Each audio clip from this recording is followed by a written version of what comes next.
Hi. Today I'm gonna talk a little bit about paintings and where my painting has gone over the years. I haven't really looked through everything that I pulled out, so this should be interesting. I have no idea what's going to come up. But I will start with these two paintings that my grandfather did, or great grandfather. Let's see.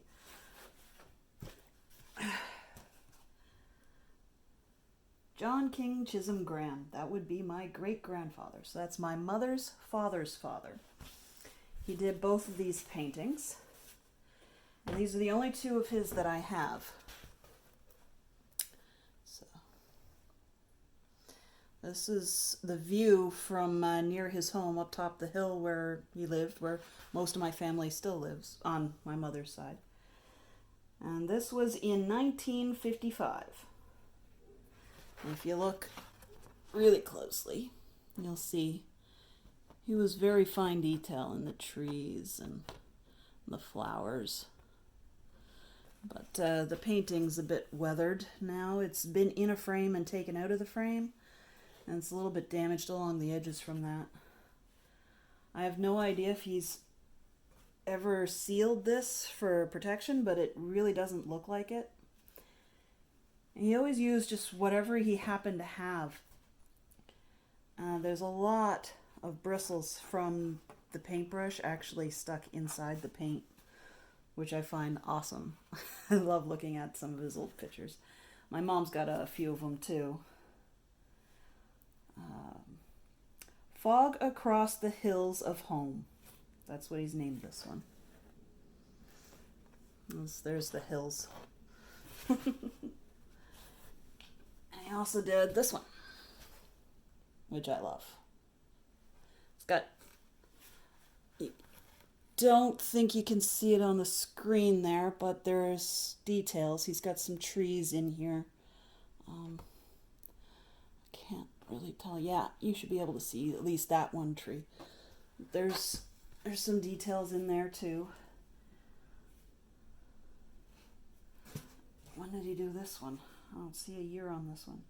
1972. About 6:30 to 7 a.m. from any window. Love that. It is a little bit dirty. I don't know if it can be cleaned properly. I keep meaning to look that up and never actually do. So, he was not the very first artist in our family tree, but he was one that actually existed in my time. I was a couple years old when he passed away. And a lot of the time, the work that I've seen of his was a bit of an inspiration to me early on. Some of my landscapes, I can see some of his technique in the way that I do, like the open field areas. I understand how he did the trees and that, and I could do the same technique. I don't like fine technique, I guess. I don't have the patience for the detailed work that he would do. And let's see. So moving on to some of mine. So, okay, I got some of my drawings are in the pile here. Let's move that aside. So this is just something I did just for fun, see if I could do it. I had this idea in my head. I did a few of them actually. It's supposed to be a maple leaf, but it doesn't really look like a maple leaf to me. It seems to be missing some peaks. But I like it. Something fun. I have this horrible tendency of never entitling or labeling any of my work, so I really have no idea when I did this. Judging by my signature on it, I'd say it's probably about 20 years ago. I like how you can tell that this is reflection, but I didn't take depth perception into consideration, so it's kind of flat along there. So you can't really tell that there's any water line. But you can see that I do have the technique similar to what my great-grandfather used, but I don't do the detailing as heavily as he did. So you can tell, like, some of the trees actually blend together because I didn't put that kind of detail in it. And this was something like a workshop, I guess you could say, when I did this. I was following along a video, kind of. The idea was supposed to be to kind of almost copy what the person in the show was doing. And I know that this one's never been sprayed for protection because I didn't do that to any of my paintings back then.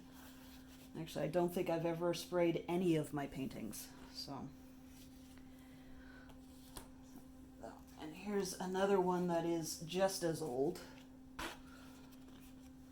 And this is from a picture of someplace up on the hill. I don't exactly remember where. But I really hate the clouds. I really hate the lack of dimension in any of the trees, or even being able to tell the difference between the ground and the trees. It's really not that great. But I kept trying to do... Landscapes were always a thing that I really wanted to try to do well, but I mean, you could see my attempt at trying to do the reflection in the water, but what I was reflecting wasn't what should be getting a reflection. The green over here is kind of right, but why was I reflecting brown? Painting is... This style of painting is apparently not what I'm good at. This one I did a few years after that. This is from a photo that I took of a field of daisies near the beach. I took the picture away from the beach, up a hill, and you can't even tell that that's up a hill. I have absolutely no concept of how to put dimension into paint. I just apparently can't do it. I mean, I've got a feeble attempt by making the flowers back here smaller than the flowers to the front.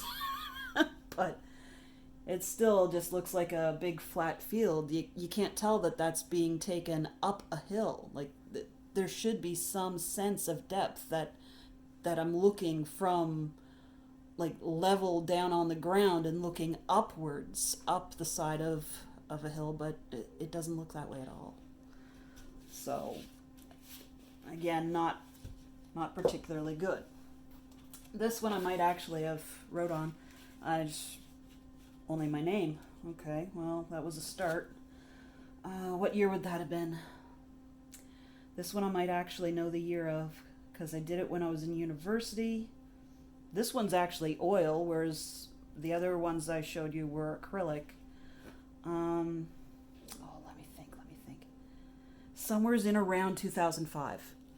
I was going to university, but I applied to a program that was in junction with university and an art college. But it would have meant me having to go to another city 5 days a week for the classes.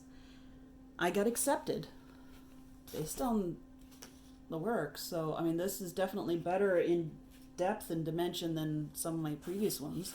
You can see a sense of dimension in this area through to here. Not so much in the sky section, but it is the beach at night. So I guess that's understandable why the sky would be so black. But, I mean, why didn't I put some stars in there? I don't know. I could have gave it some kind of oomph or something to the top, but I didn't. And yeah, I got accepted to the art school, but I couldn't find a way to be able to make traveling there 5 days a week feasible. So I didn't go. This is actually an image I got stuck in my head. Somebody peering through, like, a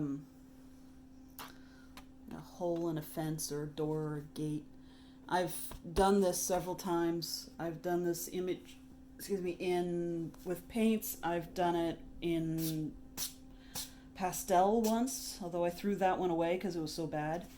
I've also done it with charcoal. Huh.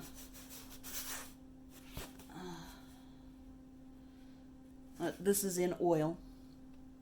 So you can see that I do tend to like do stuff that's kind of more impressionist, I guess. My hand just seems to turn that way. It's like at some point the paintbrush starts getting aggressive, and that's why I can't do the fine details. But the eye is pretty fine detailed for me, and that's not something I do very often, that kind of detail. Oh, I've also done it with watercolor. Yeah.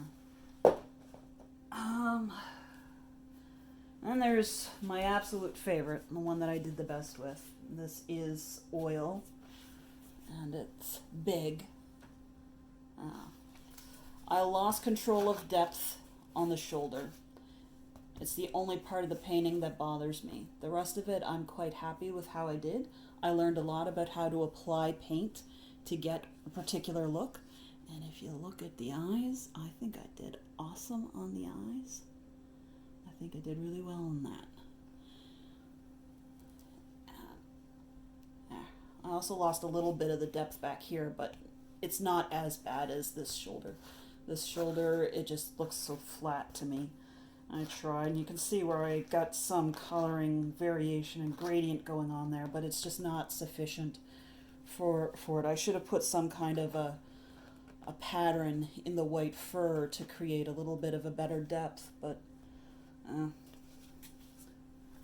not good enough to do that, I guess. But this was in 2006. This is probably one of the only paintings I've ever done that I automatically remembered to put on my initials and date it, and it bugs me to no end. I think I put it on this shoulder as a means of trying to cover it up. But it's just so big. Oh, I got something stuck in the paint. That wasn't there before. That's through the canvas. I'm gonna have to get that cleaned. And that's why you should always spray your paintings. Also, after doing that and being so happy with how I did the eyes, tried to do one of just the eyes. It was from a different tiger, so the color is a little different, which I wanted. I wanted to do something different. I wanted to challenge myself a little bit more, and I think I did okay with it, but I do still have a bit of a problem with the texture of the paint. I mean... Yeah, I've got the white there showing that there's some of the little flicks of hair and eyelashes and stuff, but it just looks like it's just another part of the pattern. It doesn't look like it's actually raised. Again, depth issues. I still have a lot to learn when it comes to painting, but I mean, there's some sense of talent in there. It's just I tend to go towards the impressionism and that anyway. And then there's my most recent with a paintbrush. This is the most recent thing I've done with a paintbrush. And this was not even 5-6 months ago, like not that long ago at all. I was just having some fun with color, trying to build color up on top of black to see if I could do something with it to kind of control the way that it looked. And I do like how it came out. Some of the colors stayed nice and vibrant. I've somehow got sparkles on it. I don't know, I think I might actually have used paint that had sparkles in it. But the paint went on quite thin. You can actually tell that in certain ways. You can see right through the canvas in some spots. Like, but impressionism and a little bit abstract. I mean, you can't say that this is not abstract. But now I've also moved on to a few other types too, which I will get to in my next video.